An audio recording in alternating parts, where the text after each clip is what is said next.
Friends, have you ever wondered when loyalty is the real betrayal? My conversation with the warm hearted, bold, pioneering, my inspiring friend, Dr. Lisa Cameron, who served in the UK Parliament for 9 years as an MP and became Parliament's leading voice on frontier technology, is a leadership reckoning with Lisa, with Winston Churchill, and with the father of adaptive leadership, my wonderful Harvard Kennedy School professor, Ron Heifetz.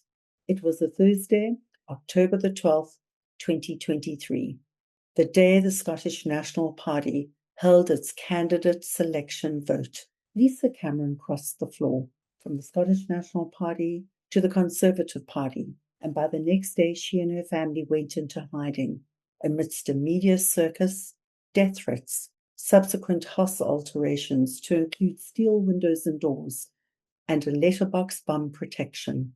Her crime? She refused to close ranks.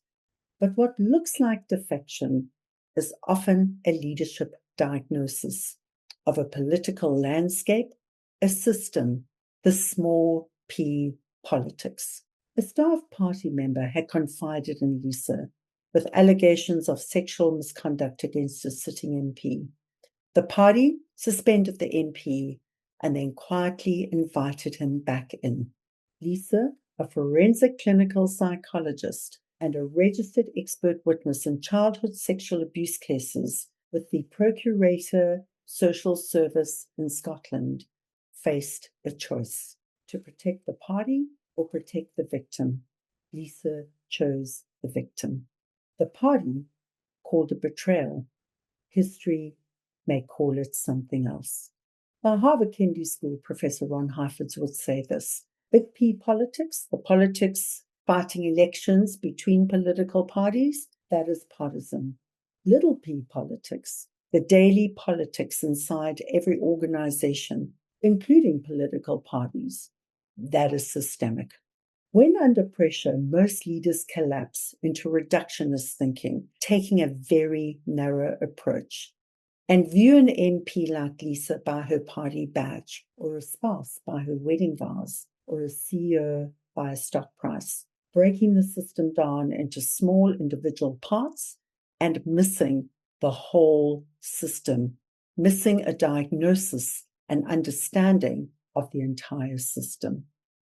Heifetz says, zoom out, step onto the balcony, diagnose the system, the small p politics.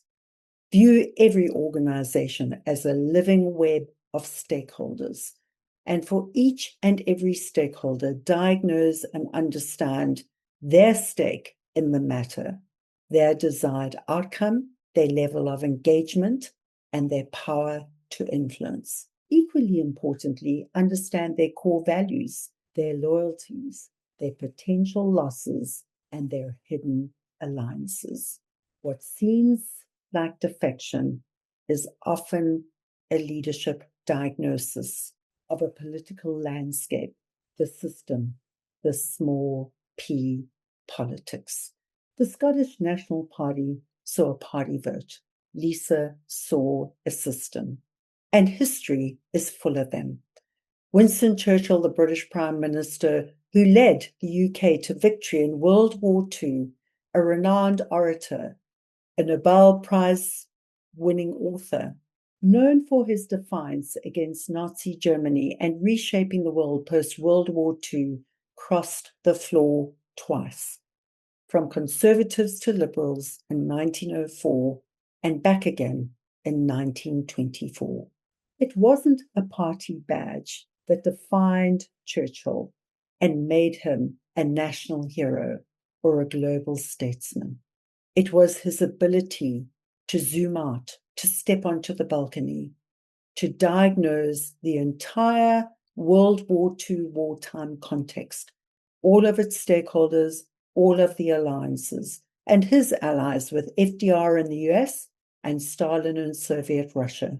It was his ability to analyze, to adapt, and mobilize, becoming the voice that held Britain together when the world almost fell apart. Adaptive leaders don't simply manage stakeholders, we diagnose them. And when the answer calls for change, we move boldly and cross the floor, even when the floor beneath us is burning. Lisa diagnosed the system and crossed the floor. What looks like defection is often a leadership diagnosis of the political landscape, the system, the small p politics. But here's the twist that history seldom writes. The real betrayal is not crossing the floor, it's staying loyal to a floor that is already on fire. Because those loyalists who stayed silent, they were not holding the system together. They were quietly breaking it all along. And that reframes every workplace, every marriage, and every parliament. Every meeting room, we remain silent. Every bad boss, we did not call out respectfully. And every harmful family pattern, we choose to protect. This is not simply a story about a bold, pioneering, warm-hearted Scottish MP. It's a mirror for each one of us.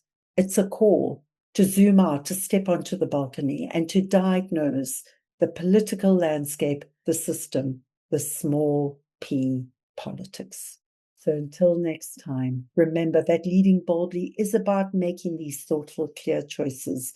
And bold leadership is about taking bold action, just one small step at a time. One step for you, but together, crossing burning floors, a giant step for humanity. Take care and take thoughtful, bold action.